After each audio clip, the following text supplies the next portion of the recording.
आज हम बात करेंगे jQuery की सेलेक्टर्स के बारे में। पहले तो मैं आपको बताऊं कि सेलेक्टर होता क्या है।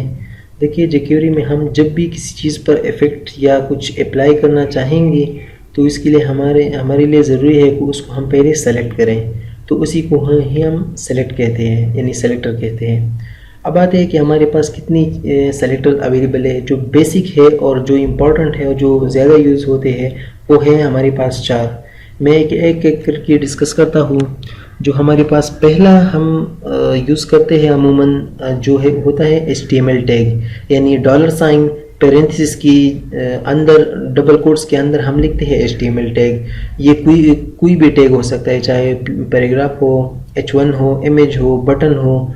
तो उसी को ही हम सेलेक्ट करते हैं। उसी को हम क्या कहते हैं, HTML टैग की सेलेक्टर होता है। तो यानी HTML एलिमेंट को ही हम सेलेक्ट करते हैं डायरेक्टली, तो उसी को भी हम ही एक सेलेक्टर कहते हैं। जो दूसरा हमारे पास है वो है ID सेलेक्टर, यानी आपने अगर HTML में ID बनाई है तो उसी को ही हम सेलेक्ट कर सकते हैं। किस तरीके से, dollar sign parenthesis double quotes के अंदर ही आपने हैश देना है ID के लिए, और जो ID का नाम है वही ID लिखना है। जो हम HTML में यूज़ करते हैं, HTML में अक्सर हम ID देते हैं, ID इक्वल टू वट, तो उसी को ही हम सेलेक्ट कर सकते हैं through dollar sign parenthesis double quotes और हैश और फिर ID का नाम। अब आप ये सोच रहे होंगे कि हम HTML क्यों यूज़ नहीं कर रहे, ID को क्यों यूज़ कर रहे हैं।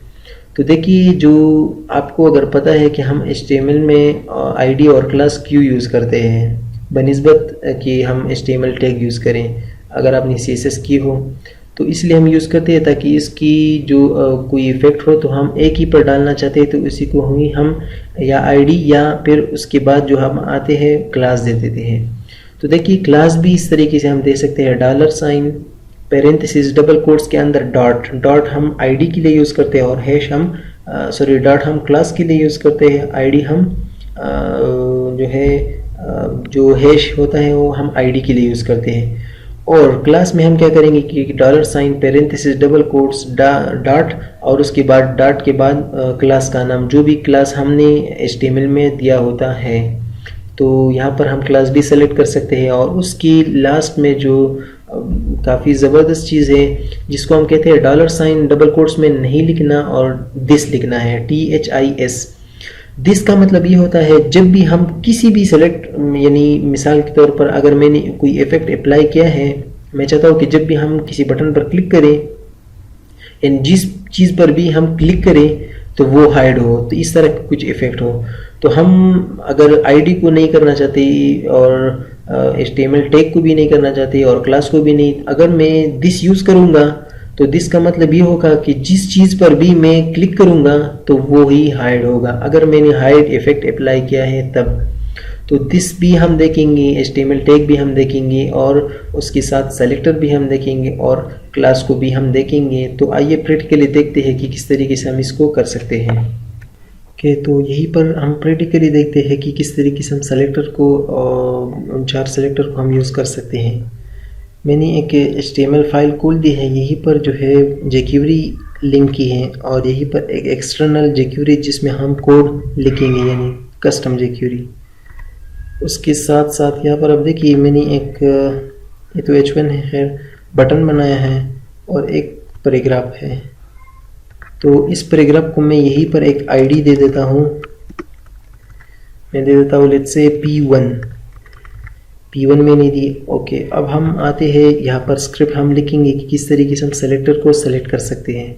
तो जिस तरीके से हम पहले हम वो सिंटेक्स लिखेंगे, डॉक्यूमेंट डॉट रेडी, और उसके बाद ये पर फंक्शन लिखेंगे, और यहीं पर हम जो है अपना कोड लिखेंगे, यहीं पर सेमीकोलन। तो अब मैं किस तरीके से सेलेक्ट करूँगा, यहीं पर अंदर ही इस सिंटेक्स के अंदर हम सेलेक्ट करेंगे, डॉलर साइन होगा, फिर पेरेंथिसिस होंगे और फिर डबल कोट्स। मैं चाहता हूँ अभी हम इवेंट्स और ये के बारे में बात नहीं कर रही, लेकिन मैं just for the purpose of to explain these things यानी मैं चाहता हूँ कि इसको एक्सप्लेन करूँ कि जो है HTML टैग और आईडी क्या होती है। पहले हम इसकी बात करते हैं। तो इसके लिए मैं जो करूँगा, मैं चाहता हूँ कि जब हम इस बटन पर क्लिक करें तो ये हाइड हो जाए, ये वाला पैराग्राफ। तो अगर मैं इसको सेलेक्ट करना चाहता हूँ यानी इस बटन को, तो मैं क्या करूँगा, क्योंकि ये अगर मैं इसको सेलेक्ट करूँगा तो ये हमारा होता है HTML टैग, तो यानी HTML सेलेक्टर होगा। तो मैं क्या करूँगा कि मैं चाहता हूँ कि जब भी जहाँ पर भी बटन हो डॉट, उस पर जब भी हम क्लिक करें, यानी ये एक इवेंट है, इवेंट के बारे में हम अभी बात नहीं कर रहे हैं, मैं जस्ट ताकि आपको समझ आ जाए कि हम सेलेक्टर किस तरीके से काम करते हैं। और फिर हम यहीं पर एक फंक्शन लिखेंगे, हम बाद में भी थोड़ा सा डिटेल में एक्सप्लेन करेंगे, लेकिन और यहीं पर तो मैंने क्या किया, मैं चाहता हूँ कि जब भी हम इस बटन पर क्लिक करें, यानी ये जो यहीं पर मैंने जो यूज़ की है बटन को, बटन जो है यहीं पर हम as a HTML selector use कर रहे यहीं पर जो है। तो मैंने यहाँ पर सेलेक्टर किया और इस पर एक इवेंट है, ये इवेंट है, इसको हम बाद में डिस्कस कर लेंगे। मैं चाहता हूँ कि जब भी हम इस बटन पर क्लिक हो, जहाँ पर बटन हो, तो क्या करें, तो यहीं पर कोड हम लिखेंगे। फिर मैं चाहता हूँ कि डॉलर डॉट, और मैं चाहता हूँ कि जब हम इस बटन पर क्लिक करें तो एक इफेक्ट अप्लाई हो, ये जो पैराग्राफ है जिसकी आईडी है P1 वो हाइड हो जाए। तो हम क्या करेंगे, अगर मैं चाहता हूँ कि बटन तो हमने सेलेक्ट कर लिया, यानी बटन यानी HTML टैग के थ्रू हमने सेलेक्ट कर ली, मैं चाहता हूँ कि यहाँ पर मैं जो है इस आईडी को सेलेक्ट करूँ, यानी जी P1 आईडी है।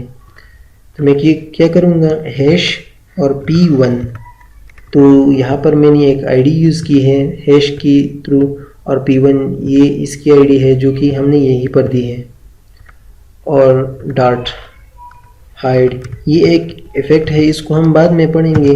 लेकिन मैंने क्या किया है, HTML की वही सिंटेक्स, यहीं पर मैं थोड़ा सा स्पेस दे देता हूँ।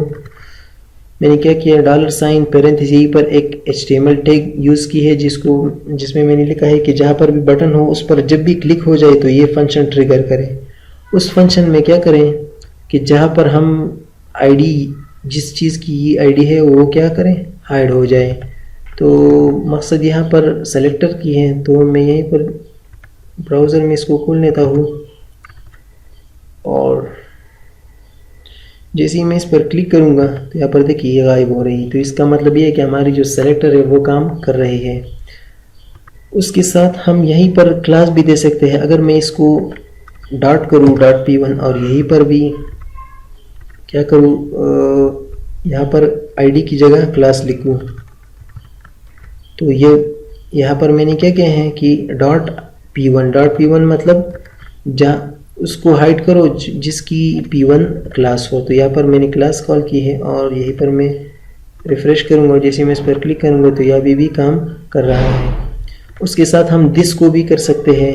मैं चाहता हूँ कि जब भी किसी चीज़ पर हम मतलब क्लिक करें, जिस चीज़ पर हम क्लिक करें, तो यहीं पर हम दिस भी यूज़ कर सकते हैं। मिसाल के तौर पर दिस, मैं चाहता हूँ कि जब भी हम किसी चीज़ पर क्लिक करें तो ये गायब हो जाए। तो मैं रिफ़्रेश कर लेता हूँ और देखते हैं कि काम कर रहा है कि नहीं। तो यस, ये काम कर रहा है। मैं फिर से रिफ़्रेश करता हूँ, इस पर मैं क्लिक करता हूँ, ये काम कर रहा है कि नहीं। यस, ये भी काम कर रहा है। मतलब हम जिस चीज़ पर भी क्लिक करना चाहते हैं, यानी जिस चीज़ पर हम क्लिक करेंगे, अगर वो टेक्स्ट हो, बटन हो, जो भी हो, यानी HTML की कोई भी टैग हो, तो इसके लिए हम यूज़ करते हैं दिस। ये ज़बरदस्त ऑप्शन है ये दिस वाला। दिस में हमें आईडी HTML टैग ये नहीं देना होता है। मैं चाहता हूँ कि जिस चीज़ पर भी हम क्लिक करें, यानी उसको हम नहीं कर रहे कि चाहे कुछ भी हो, पैराग्राफ हो, इमेज हो, HTML टैग हो, चाहे वो आईडी हो, कुछ भी हो, जब हम उस पर क्लिक करें तो ये जो क्लास वाली इवेंट है उस पर ये अप्लाई हो। तो ये था कुछ सेलेक्टर के बारे में। यहाँ पर हम गलत है। तो ये था कुछ सेलेक्टर के बारे में, और आगे हम इसमें देखेंगे कि किस तरीके से इवेंट क्या होते हैं और ये सारा कुछ क्या होता है। तो हमने 4 चीज़ें पढ़ी है इसमें। जो एक पहले था बटन के बारे में, यानी HTML टैग के बारे में। फिर हमने यहाँ पर एक आईडी यूज़ की, और आईडी हम किस तरीके से यूज़ कर, यहाँ पर भी हम आईडी यूज़ कर सकते हैं अगर आईडी है यहीं पर। अगर हमने यहाँ पर आईडी दे इसलिए B1, अगर मैंने यहाँ पर, तो यहाँ पर भी हम आईडी यूज़ कर सकते हैं। सॉरी, यहीं पर तो मैं क्या करूँगा, B1 लिखूँगा। मैं चाहता हूँ कि जस्ट हम B1 पर करें, तो हम यहीं पर भी यूज़ कर सकते हैं। और उसके साथ साथ मैंने जो है डॉट पर क्लास भी यूज़ की, और उसके साथ साथ हम यहाँ पर भी क्या यूज़ की, दिस फंक्शन, दिस जो है हमने यूज़ की कि ये किस तरीके से काम करता है।